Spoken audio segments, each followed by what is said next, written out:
If you have a look at your lifeline, a part of your headline, your Saturn line, and also the end of your lifeline, you're going to notice it makes this pattern, which is known as the tail. And this is one of the most common palmistry symbols in all of Chinese palmistry. And I want to teach you guys about it today.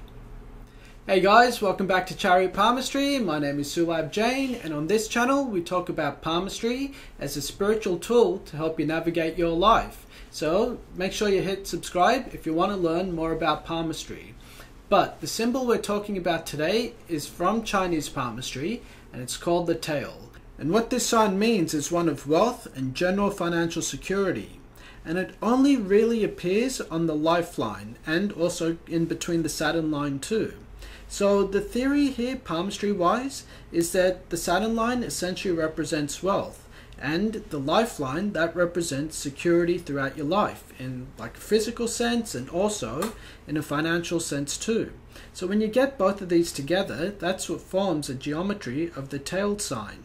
It can be as large as 8 centimeters, so it's actually quite a big sign, whereas a lot of the other palmistry symbols, they can be like, less than a centimeter or that type of thing.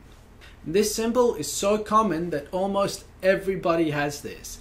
But if you want to amplify the Feng Shui energy of this symbol, like if you have it on your hands, then what you want to be doing is placing the metal element in the west and northwestern sectors of your home. If you can find one of these statues in your local Feng Shui stores, then keep it in the western or northwestern area of your home, and it will actually amplify wealth throughout your life.